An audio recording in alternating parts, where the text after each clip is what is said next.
నమస్కారం, వార్తలకు స్వాగతం. ముందుగా ముఖ్యాంశాలు. ఎన్నికల సందర్భంగా నారా చంద్రబాబు నాయుడు రోడ్ షో. ఈ సందర్భంగా సీఎం జగన్ రెడ్డిపై పలు విమర్శలు. CM Jagan Reddy road show, Chandrababu నాయుడుపై ఫైర్. ఎన్నికల సందర్భంగా CM Jaganmohan Reddy road show నిర్వహించారు. ఈ సందర్భంగా చంద్రబాబు నాయుడుపై ఆయన మండిపడ్డారు.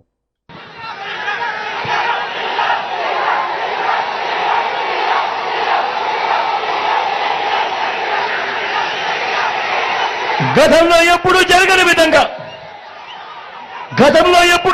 విధంగా మన రాష్ట్రంలో మొత్తం మీ బిడ్డ పాలన రాకముందు వరకు రాష్ట్రంలో మొత్తం 4 లక్షల ఉద్యోగాలుంటే గవర్నమెంట్ ఉద్యోగాలు మీ బిడ్డ వచ్చిన ఈ 59 నెలల కాలంలోనే అక్షరాల ఇంతకు ముందు ఎప్పుడూ జరగని విధంగా చూడని విధంగా మీ బిడ్డ మరో 2,31,000 ఉద్యోగాలు ఇచ్చాడు. ఈ 59 నెలల కాలంలో మన పిల్లలే ఈరోజు గ్రామ సచివాలయాలలో ఏకంగా 1,35,000 మంది కనిపిస్తారు. నా చెల్లెమ్మలు, నా తమ్ముళ్ళు ఈరోజు గ్రామ సేవలో కనిపిస్తా ఉన్నారు. మొట్టమొదటిసారిగా గతంలో ఎప్పుడూ జరగని విధంగా, రాష్ట్ర చరిత్రలో ఎప్పుడూ చూడని విధంగా మొట్టమొదటిసారిగా ఇంతకు ముందు ఎప్పుడైనా కూడా మేనిఫెస్టో అనే దానికి అర్థం ఎప్పుడైనా కూడా ఎవరైనా కూడా ఏం కనిపించేది? ఎన్నికలప్పుడు మేనిఫెస్టో అని చెప్పి రంగురంగుల కాగితాలతో ఇచ్చేవాళ్ళు, రంగురంగుల అబద్ధాలు చెప్పేవాళ్ళు, పేదల ఆశలతో ఆడుకునేవారు, అబద్ధాలకు రెక్కలు కట్టేవాళ్ళు. ఎన్నికలైపోయిన తర్వాత మేనిఫెస్టో చెత్తబుట్టలో వేసేవాళ్ళు. మేనిఫెస్టో ఎక్కడుందంటే కనిపించే కార్యక్రమం కూడా ఎక్కడ ఎతికినా కనపడదు. మొట్టమొదటిసారిగా సాంప్రదాయాన్ని మార్చాడు మీ బిడ్డ. ఎన్నికల మేనిఫెస్టోను ఒక భగవద్గీతగా, ఒక బైబిల్గా, ఒక ఖురాన్గా భావిస్తూ ఎన్నికల మేనిఫెస్టోలో చెప్పినవి ఏకంగా 99% హామీలను అమలు చేసి మీ బిడ్డ నా అక్క చెల్లెమ్మల కుటుంబాలకే పంపిస్తా ఉన్నాడు. ఆ చిక్కడి చిరునవ్వుల మధ్య అక్క చెల్లెమ్మలనే అడుగుతా ఉన్నాడు, అక్క ఇదిగో మీ అన్న మేనిఫెస్టో, ఇదిగో మీ తమ్ముడు మేనిఫెస్టో, పథకాలన్నీ కూడా జరిగాయా లేదా అన్నది మీరే టిక్కు పెట్టండి అక్క అని చెప్పి మొట్టమొదటిసారిగా సాంప్రదాయాన్ని మారుస్తూ ఎన్నికల మేనిఫెస్టో అంటే విశ్వసనీయత తీసుకొచ్చిన వ్యక్తి, విశ్వసనీయత తీసుకొచ్చిన పాలన ఈ 59 నెలల కాలంలోనే జరిగిన మాట వాస్తవం కాదా అని అడుగుతా ఉన్నాడు మీ బిడ్డ. ఇవాళ నేను మీ అందరితో కూడా ఇప్పుడు కొన్ని పథకాలు గడగడ మచ్చుకు కొన్ని పథకాలు చెబుతాను. మీరే ఆలోచన చేయండి. గతంలో ఎప్పుడైనా ఈ పథకాలు ఉన్నాయా? గతంలో ఎప్పుడైనా ఈ పథకాలు ఎవరైనా చూశారా? గతంలో ఎప్పుడైనా ఈ పథకాలు ఎవరైనా చేశారా అన్నది మీరే ఆలోచన చేయమని కోరుతా ఉన్నా.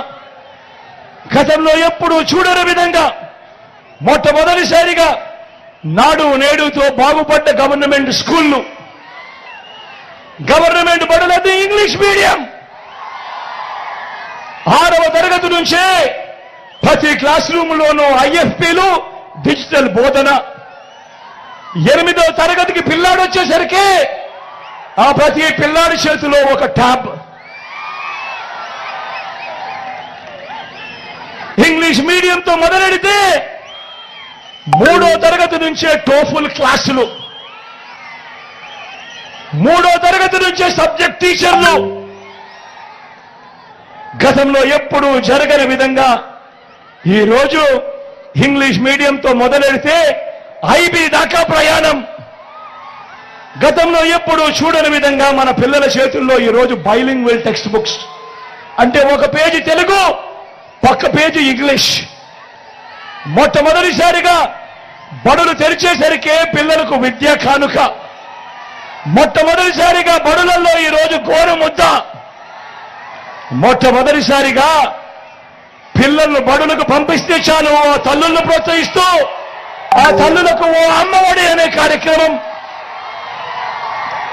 మొట్టమొదటిసారిగా మొట్టమొదటిసారిగా పెద్ద చదువులకు ఏ తల్లి ఏ తండ్రి కూడా అప్పుల పాలు కాకూడదు అని ఈ రోజు మన పిల్లలు ఇంజనీర్లుగా చదువుతా ఉన్నారు, డాక్టర్ కోర్సులు చదువుతా ఉన్నారు, డిగ్రీ కోర్సులు చదువుతా ఉన్నారు. వారి చదువులకయ్యే పూర్తి ఖర్చు ఈ రోజు రాష్ట్రంలో ఏకంగా 93% మంది మన పిల్లలు ఈ రోజు పూర్తి ఖర్చులు భరిస్తూ ఈ రోజు వాళ్లకు విద్యా దీవెన, జగనన్న వసతి దీవెన అనే గతంలో ఎప్పుడూ జరగని విధంగా ఈ రోజు ఆ పిల్లలను ఆదుకుంటా ఉన్నాం. నా అక్క చెల్లెమ్మల కుటుంబాలకు తోడుగా ఉన్నాం. గతంలో ఎప్పుడూ జరగని విధంగా ఈ రోజు మన డిగ్రీలలో చదువుతా ఉన్న మన పిల్లలకు ఈ రోజు international universities, LSC, Harvard, MIT, Stanford వంటి యూనివర్సిటీస్ తో ఈ రోజు ఆన్లైన్ సర్టిఫికేషన్ ద్వారా మన డిగ్రీలతో ఆ కోర్సులు అనుసంధానం. మొట్టమొదటిసారిగా మన డిగ్రీలలో ఈ రోజు మ్యాండేటరీ ఇంటర్న్షిప్. నేను అడుగుతా ఉన్నా, ఇంతగా పిల్లల చదువుల మీద ధ్యాస పెట్టిన పరిస్థితులు గతంలో ఎప్పుడైనా జరిగాయా అని అడుగుతా ఉన్నాడు మీ బిడ్డ. అన్న జరిగాయా? అక్క జరిగాయా? తమ్ముడు జరిగాయా? వారాహి విజయబేరి బహిరంగ సభలో జనసేన అధినేత పవన్ కళ్యాణ్ పాల్గొన్నారు. ఈ సందర్భంగా ప్రజలను ఉద్దేశించి ఆయన మాట్లాడారు. మాట్లాడుతున్నాను, మీరన్నీ గత 5 సంవత్సరాల్లో ఎవరెవరు ఏం చేశారు, వైసీపీ ప్రభుత్వం ఏం చేసింది, పవన్ కళ్యాణ్ ఎలా నిలబడ్డాడు, టీడీపీకి ఎలా బలం ఇచ్చాడు, ఎలా తగ్గి ముందుకు తీసుకెళ్లాడు, భారతీయ జనతా పార్టీ ప్రధానమంత్రి గారి నేతృత్వంలో మేము ఆంధ్రాలో పొత్తు పెట్టుకోమంటే ఆయన నేను ఒప్పించానంటే ఎంత బలంగా మాట్లాడుంటానో మీరు అర్థం చేసుకోండి. దేనికి మాట్లాడాను? పవన్ కళ్యాణ్ ఎంపీ ఎమ్మెల్యే కాకపోతే ఏమవ్వదు. పవన్ కళ్యాణ్ చేసి కూడా సినిమాలు ఉన్నాయి, అవసరమైతే బయటకు వచ్చి రోడ్ల మీద కొట్లాడతాడు. కానీ కావాల్సింది ఇంతమంది సమూహానికి 5 కోట్ల మంది ప్రజలకి బలం ఇవ్వాలి అంటే జనసేన రోడ్డు మీదకి వస్తే గూండాలు కూడా బెదిరి పారిపోతాం. అడవి దున్నలు ఎలా పారిపోతాయో సింహాన్ని చూసి జనసేన బయటికి వస్తే మొత్తం వచ్చి అందరూ పారిపోతారు. రౌడీ గూండాలు అందరూ పారిపోతారు. అలాంటి గూండాలు ప్రభుత్వం ఇది వైసీపీ అరాచక ప్రభుత్వం. నేను మీకు భరోసా ఇస్తున్నా, ఒక ఎన్నికలకు కాదు, ఒక తరం కోసం. అక్కడ రెడ్ టీ షర్ట్ వేసుకుని చిన్న బ్లూ ప్యాంట్ వేసుకొని చూస్తున్న ఆ బిడ్డ భవిష్యత్తు కోసం, మీ భవిష్యత్తు కోసం, మీ అందరి కోసం వచ్చాం. ఇది నా కోసం కాదు, మీకోసం నిలబడతాం, మీకోసం కొట్లాడతాం. రేపు ఫుల్ డే, పూర్తి రోజు 24 గంటలు మీరు ఆలోచించుకోండి. ఈ రోజు నుంచి రేపు సాయంత్రం పడుకోబోయే వరకు ప్రతి వర్గం, మత్స్యకారులు కానీ, మత్స్యకారులు ఏమన్నాడు, మీ జాతి ₹1 ఇస్తే 10 కోట్లంతా ప్రచారం చేసుకుంటారని చెప్పి మత్స్యకార జాతిని తిట్టిన దురహంకారి చంద్రశేఖర్ రెడ్డి గారు. నన్ను ఎలా తిట్టాడో మీకు చెప్పక్కర్లా, చంద్రబాబు గారిని ఎలా తిట్టాడో చెప్పక్కర్లా. చంద్రశేఖర్ రెడ్డి గుర్తుపెట్టుకో, నీ సంగతి నేనే చూస్తాను ప్రత్యేకంగా చెప్పి. చంద్రశేఖర్ రెడ్డి సంగతి నేనే చూస్తాను. ఎవరు పట్టించుకున్నా లేదో తెలియదు కానీ నువ్వు నన్ను అన్నందుకు చంద్రశేఖర్ రెడ్డి గుర్తుపెట్టుకో. నువ్వు ప్రజల్ని ఇబ్బంది పెట్టేశావు, ప్రకృతి వనరులను దోచేశావు, పేకాట క్లబ్బులు నడిపావు, మాఫియా అయిపోయింది, గ్రావెల్ని దోచేశావు, పచ్చని మడడుగులు నరికేశావు. గుర్తుపెట్టుకో చంద్రశేఖర్ రెడ్డి, నిన్ను రోడ్డు మీద తీసుకెళ్తావు, రోడ్డు మీదకి లాక్కొస్తాం. గుర్తుపెట్టుకో. నువ్వు నీ రౌడీజం చెప్పు, మీ బాస్ జగన్ చెప్పు, పవన్ కళ్యాణ్ చెప్పాడని చెప్పు, తాట తీసి కింద కూర్చోబెడతాం. ఇప్పుడు ఇల్లు అతను పిఠాపురంలో చేస్తున్నాడు నా మీద, వెళ్ళి ఉప్పాడులో ఏం చేస్తాడు? 5 సంవత్సరాలు చేయని అభివృద్ధి ఏం చేస్తావు? ఆయన 5 సంవత్సరాలు చేయని అభివృద్ధి ఏం చేస్తావు? కొత్తగా 5 సంవత్సరాలు విలువైన కాలాన్ని ఇస్తే ఏం చేయలే? ఫీజు రీయింబర్స్మెంట్ చేశారమ్మా మీకు? Fee reimbursement చేయలేనాడు. 2300 కోట్లు రంగులు వేయడానికి, రంగులు తీయడానికి తీసుకున్నాడు ఈ వ్యక్తులు. మనకేం చేస్తారమ్మా వీళ్ళు? మత్స్యకారులకి ఏం చేస్తారు? దళిత సామాజిక వర్గానికి ఏం చేస్తారు, బీసీలకి ఏం చేస్తారు చూశారు కదా. కుల జాతి మనకి ఆధిపత్య అహంకారంతో ఎలా తిట్టారో మీకు తెలుసు. మనకి మత్స్యకారుల సమాజక వర్గాన్ని నువ్వు చొక్కా తీకు, నాకు చొక్కా చేసి సరిపోదు, ఈ పోస్టరింగ్ కాదు నాకు కావాల్సింది. రౌడీజామునికి ఎదురెళ్ళారు మీరు. సలసల సలసల రక్తం కాగాలి గుండాలను చూస్తే నిన్ను చూసి భయపడాలి చంద్రశేఖర్ రెడ్డి. ఆ స్థాయికి వెళ్ళి నువ్వు. అందుకని ప్రజాగలం సభలో టీడీపీ అధినేత నారా చంద్రబాబు నాయుడు పాల్గొన్నారు. ఈ సందర్భంగా ఆయన ప్రసంగించారు. సైకో వస్తే ఇంకే రాష్ట్రానికి పుట్టుగతులు ఉండవని అందరూ కూడా ముందుకొచ్చే పరిస్థితికి వచ్చారు. నేను ఒకటే మీ అందరు కోరుతున్నా, ఒక్క విషయం మీరు చూడండి. నాడు మనం తీసుకొచ్చిన ఐటీ పాలసీ వల్ల ఒక రైతు బిడ్డ, ఒక సామాన్య యువతి, ఒక వెనుకబడిన వర్గాల బిడ్డ, ఒక ఎస్సీ విద్యార్థి ఈరోజు ప్రపంచం అంతా వెళ్లారు. మీరు ఒకటే గుర్తుపెట్టుకోవాలి, ఎన్నో తరాలు కాదు 20 సంవత్సరాల్లో నేను అవలంబించిన పబ్లిక్ పాలసీ వల్ల, ఐటీ వల్ల మన వాళ్ళు అన్ని దేశాలకు వెళ్లిపోయారు. బ్రహ్మాండంగా గ్లోబల్ సిటిజన్స్ గా తయారైపోయారు.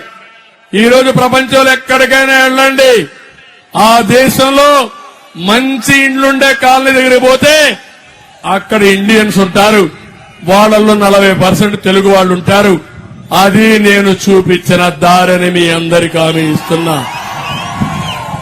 ఇప్పుడు నా ఆలోచన ఒకటి, తెలుగు వారిని అందరినీ గ్లోబల్ లీడర్స్ గా తయారు చేస్తా. ఈ ఊర్లో నువ్వు కూర్చొని కంపెనీ పెట్టి ప్రపంచం మొత్తం అన్ని దేశాల్లో పనిచేసే విధంగా ప్రోత్సహిస్తాను తమ్ముళ్ళు. అది నా ఆలోచన. 10,000 కిలోమీటర్ల నుంచి వచ్చారు వ్యవసాయ కూలీలు, పని కోసం పోయిన వాళ్ళు 1000 కిలోమీటర్లు తిరిగి వచ్చి సొంత డబ్బులు పెట్టుకొని నా కోసం, తెలుగుదేశం పార్టీ కోసం, ఎన్డీఏ కోసం, మా మిత్రుడు పవన్ కళ్యాణ్ కోసం వచ్చారంటే అది మాకుండే కమిట్మెంట్. అందుకే నేను అడుగుతున్నా, ఈరోజు మీరు చెప్పాలి, ఏం తమ్ముళ్ళు ఎవరికైనా ఉద్యోగాలు వచ్చాయని మిమ్మల్ని అడుగుతున్నా, వస్తాయని నమ్మకం ఉందని మిమ్మల్ని అడుగుతున్నా. ఇంకా ఎవరైనా రాకపోతే అందరికీ అప్పీల్ చేస్తున్నా, మీరందరూ రండి, ఓట్లేయండి. కొన ఊపిరితో ఉండే రాష్ట్రాన్ని కాపాడడానికి మీరందరూ చొరవ తీసుకోవాల్సిందిగా అందరినీ కోరుతున్నా. ఈ సమయంలో తమ్ముళ్ళు మిమ్మల్ని అందరినీ ఒక విషయం అడుగుతున్నా. ఈరోజు కొంచెం చల్లగా ఉంది, ఎల్లుండి ఎండ తీవ్రంగా ఉండొచ్చు, ఉండకపోవచ్చు. ఓట్లేస్తారా లేదా? ఎండకు భయపడతారా మీరు? ఒకవేళ నా ఓటు ఏమవుతుంది, ఏకపోతే ఏంటి అనుకుంటారా మీరు? ఓటు అనేది వజ్రాయుధం. సైకోని ఇంటికి పంపించడానికి వజ్రాయుధం. 7 గంటలకే రావాలి, 6 గంటలకు నిద్రలేయాలి. లేస్తారా లేదా? 7 గంటలకంతా రెడీ కావాలి. 7 నుంచి 10 గంటల వరకు అన్ని బూతులు కూడా ఫుల్ అయిపోవాలి. అందరూ ఓట్లేసేయాలి. అక్కడ కొంతమంది రౌడీంచడానికి వస్తే ఒకటే నేను చెప్తున్నా మీకు, సైకిల్ స్పీడ్ పెంచండి, అడ్డం వస్తే తొక్కుకుంటా పోండి, నేను చూసుకుంటా. ప్రజాబలం ముందర ఈ సైకోలు ఏమీ చేయలేరని చెప్పి నేను మీకు తెలియజేస్తున్నా. ఇంకో పక్క నేను కూడా రేపు ఎల్లుండో కంట్రోల్ రూమ్ లో కూర్చుంటా. రాష్ట్రంలో ఏం జరుగుతుందో సమీక్షలు చేస్తా. ఎవడైనా తోక దిప్పితే తోక కట్ చేస్తా. ప్రజాస్వామ్యాన్ని కాపాడుకుంటారని ప్రతిజ్ఞ చేస్తున్నా. తమిళలో ఈరోజు ఒక్క విషయం మీరు గుర్తుపెట్టుకోవాలి, ఈ రాష్ట్రం బాగుపడాలా లేదా? మీ జీవితాలు బాగుపడాలా లేదా? నా ఆశయం ఒకటే, 29కే నెంబర్ 1 రాష్ట్రంగా చేయాలనుకున్నాను. నరేంద్ర మోడీ గారు 2047కి ఇండియాని నెంబర్ 1 దేశంగా, ప్రపంచం మొత్తం ఉండే ఇండియన్స్ ని నెంబర్ 1 గా చేయాలని ఆయన సంకల్పం. నా సంకల్పం తెలుగు జాతి నెంబర్ 1 గా ప్రపంచమంతా ఉండాలి. పేదరికం లేని రాష్ట్రమైన ఆలోచన నా ధ్యేయం. ఏ పని చేసినా నిరుపేదలకు అండగా ఉంటా, తోడుగా ఉంటా. అందుకే సూపర్ 6 లో మీరు చూశారు, మా ఆడబిడ్డలకి ప్రతి ఒక్క ఆడబిడ్డకు హామీ ఇస్తున్నా. ఆడబిడ్డ నిధి 1500 రూపాయలు నెలకు, సంవత్సరానికి 18,000, 5 ఏళ్లలో 90,000. మీ ఇంట్లో ముగ్గురుంటే 2,70,000, ముగ్గురుంటే నలుగురుంటే 3,60,000 ఇచ్చే బాధ్యత నాదని మీ అందరికీ హామీ ఇస్తున్నా. ఎన్నికల సందర్భంగా మాజీ సీఎం కేసీఆర్ రోడ్ షో నిర్వహించారు. ఈ సందర్భంగా పలు అంశాలపై ఆయన ప్రసంగించారు. భారతీయ జనతా పార్టీ విద్వేషాలు నింపి ప్రజల మధ్య పగలు పెంచి దేశాన్ని చీల్చే పని చేస్తారు తప్ప పేద ప్రజల గురించి, రైతుల గురించి, చేనేత కార్మికుల గురించి, పనిచేసుకుని బతికేటువంటి ప్రజల గురించి ఏ ఒక్క మంచి పని కూడా చేసే పార్టీ కాదు. కాంగ్రెస్ పార్టీ గత అసెంబ్లీ ఎన్నికల్లో అరచేతిలో వైకుంఠం చూపించి అలవిగాని హామీలిచ్చి గద్దెకెక్కింది కాంగ్రెస్ పార్టీ. ప్రతి ఇంటికి, ప్రతి మహిళకు 2,500 ఇస్తామన్నారు. మహిళలకు 2,500 వచ్చినాయా? రుణమాఫీ అయ్యిందా? రైతు బంధు అందరికి పడ్డదా? కరెంటు సరిగా వస్తున్నదా? కరెంటు కోతలు మళ్ళా మొదలైనయా? మన రంగనాయక సాగర్ ఎండబెట్టినరా? రైతుల పంటలు ఎండినాయా? అంటే ఇది పరిస్థితి. ఒకటి స్కీమ్ పెట్టినరు, అది మహిళలకు బస్సు, అది టోటల్ గా ఫెయిల్ అయిపోయింది.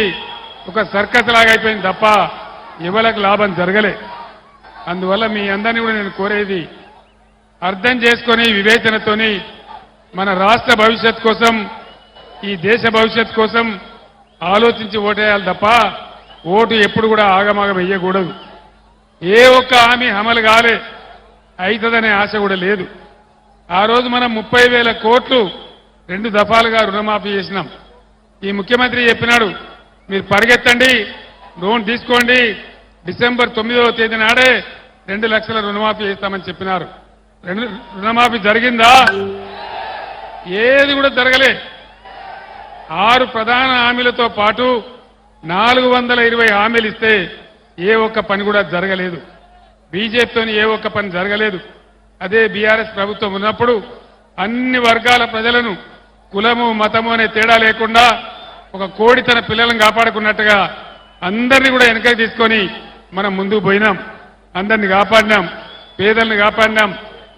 పేదవాళ్లకు, వృద్ధులకు 2,000 రూపాయల పెన్షన్ ఇచ్చినాం. ఈ ప్రభుత్వం 4,000 ఇస్తామని చెప్పినారు. 4,000 రూపాయల పెన్షన్ వచ్చిందా? రాదు కూడా, ఇక వచ్చే అవకాశం కూడా లేదు. మీ అందరికి నేను చేసే మనవి ఒకటే, మీరు చాలా గొప్ప స్వాగతం చెప్పినారు. నా గుండెల నిండా బ్రహ్మాండమైన సంతోషం కలిగింది. ఇప్పుడే హరీష్ రావు గారు చెప్పినట్టుగా మన అభ్యర్థి వెంకట్రామరెడ్డి మీకు తెలుసు. ఆయన ఇదే జిల్లాలో కలెక్టర్గా పనిచేసినాడు. ఈ జిల్లాను ఒకనాడు నేను ఎన్టీ రామారావు గారు ముఖ్యమంత్రిగా ఉంటే ఇదే చౌరస్తాలో సిద్దిపేట జిల్లా కావాలని నేను అడిగిన, కానీ ఎవరు చేయలే. కానీ నేనే ముఖ్యమంత్రి అయిన తర్వాత, తెలంగాణ వచ్చిన తర్వాత, హరీష్ రావు మంత్రి అయిన తర్వాత సిద్దిపేట జిల్లా చేసుకున్నాం. సిద్దిపేట జిల్లా చేయడమే కాదు, సిద్దిపేటకు రైలు కావాలని తెచ్చుకున్నాం, గోదావరి నీళ్లు తెచ్చుకున్నాం, సిద్దిపేట జిల్లా తీసుకున్నాం. కానీ జాగ్రత్త, ఈరోజు ఈ రాష్ట్ర ప్రభుత్వం సిద్దిపేట జిల్లాను రద్దు చేస్తా అంటున్నది. సిద్దిపేట జిల్లా ఉండన్నా? సిద్దిపేట జిల్లా ఉండన్నా? అన్నా మీరు వెనక చెప్తలేరు ఉన్నా అన్నా సిద్దిపేట జిల్లా తీస్తా అంటే యుద్ధం చేద్దామా మరొక యుద్ధానికి సిద్ధమైదామా ఈ మూర్ఖ ముఖ్యమంత్రి మూర్ఖ ప్రభుత్వం ప్రజలకు పరిపాలన దేవాలని తెస్తే దాన్ని రద్దు చేస్తామని చెప్తున్నారు. ఇది వచ్చిన సిద్దిపేట జిల్లాకు కలెక్టర్గా వెంకట్రామరెడ్డి గారు చాలా సేవలు అందించారు. మీ ఊర్లలో ఉన్న మొక్కలు చెట్లు వెంకట్రామరెడ్డి గారు నాటించినటువంటివి. హరీష్ నాయకత్వంలో సిద్దిపేటలో బ్రహ్మాండమైన అభివృద్ధి చేసుకున్నాం. ఆ అభివృద్ధి కొనసాగాలంటే మన హక్కులు రావాలంటే మన నీళ్లు మనకే ఉండాలంటే ఖచ్చితంగా మొన్న ఎన్నికల్లో హరీష్కి ఇచ్చిన మెజార్టీ కంటే ఇంకో 20,000 మెజార్టీ ఇచ్చి 1,00,000 మెజార్టీ ఇచ్చి వెంకట్రామరెడ్డి గారిని గెలిపించాలి. గెలిపిద్దామా? సిద్దిపేట మెజార్టీ ఎంత? 1,00,000నా? 1,00,000 అంటే గ్యారంటీగా నేను ఇయ్యాలని డిక్లేర్ చేస్తున్నా. సిద్దిపేట మెజార్టీతోనే వెంకట్రామరెడ్డి గారి ఎంపీగా గెలిచిపోయిందని చెప్పి నేను తెలియజేస్తా ఉన్నా. వెంకట్రామరెడ్డి గెలుపులో సిద్దిపేట జిల్లా గెలుపున్నది, మెదక్ పార్లమెంట్ గెలుపున్నది. ఆయన డబ్బులకు ఆశపడి పదవులకు ఆశపడి వచ్చినవాడు కాదు. ఆయనకు ఆల్రెడీ వెంకట్రామరెడ్డి గారికి ఎమ్మెల్సీ పదవి ఉంది. ఆయన ఒక మాట చెప్పినాడు, నన్ను గెలిపిస్తే 7 నియోజకవర్గాలలో 7 కళ్యాణ మంటపాలు కట్టించి ₹1 పేదలకు ఫ్రీగా పెళ్లి చేస్తామని చెప్పినాడు. 100 కోట్లతో ట్రస్ట్ పెట్టి పేద విద్యార్థులందరికీ నేను చదువు చెప్పిస్తా నా సొంత డబ్బులతోనని వెంకట్రామరెడ్డి గారు చెప్పినారు. ఇటువంటి నాయకుడు గెలిస్తే మనందరికి గౌరవం, ప్రజలకు గౌరవం, అందరికి లాభం. కాబట్టి దయచేసి నా మాట మీద హరీష్ మాట మీద విశ్వాసం ఉంచి 1,00,000 మెజార్టీ మన సిద్దిపేట నుంచే ఇవ్వాలి. సిద్దిపేట మీరు ఎటువంటి పులులో నాకు తెలుసు. మీరు పట్టుబడితే జట్టు కడితే 1,00,000 మెజార్టీ మీకు లెక్కనే కాదు. 1,00,000 కదా గ్యారంటీగా. మీ అందరిని ఒకటే నేను కోరుతా ఉన్నా, హరీష్ నాయకత్వంలో మే 13వ తేదీ వరకు అందరూ కూడా ఈరోజు ఏ ఉత్సాహంతో నాకు స్వాగతం చెప్పినారో, ఏ ఉత్సాహంతో ఇంత బ్రహ్మాండమైనటువంటి నేల ఈనిందా అనే పద్ధతిలో సభకు వచ్చినారో అదే పద్ధతిలో విశ్రమించి కష్టపడి దయచేసి వెంకట్రామరెడ్డి గారికి 1,00,000 ఓట్ల మెజార్టీ సిద్దిపేట నుంచి ఇవ్వాలని కోరుకుంటూ, ఏ రోజు వచ్చినా మా బిడ్డ కదా మా కన్న బిడ్డ కదా అనే ప్రేమను ఎప్పుడు వచ్చినా మీరు చూపిస్తా ఉన్నారు. అదే ప్రేమతో 1,00,000 ఓట్ల మెజార్టీ సాధించాలని మీ అందరినీ కూడా కోరుకుంటూ, మహిళా కమిషన్ మాజీ చైర్పర్సన్ వాసిరెడ్డి పద్మ మీడియా సమావేశం నిర్వహించారు. ఈ సందర్భంగా పలు అంశాలపై ఆమె మాట్లాడారు.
వార్తలు ముగించే ముందు ముఖ్యాంశాలు మరోసారి.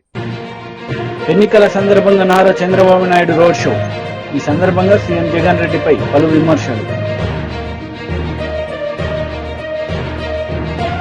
CM Jagan Reddy road show, Chandrababu నాయుడుపై ఫైర్. ఈ వార్తలు ఇంతటితో సమాప్తం. తిరిగి ప్రసారమయ్యే వార్తల్లో మళ్ళీ కలుద్దాం. అంతవరకు సెలవు. నమస్తే.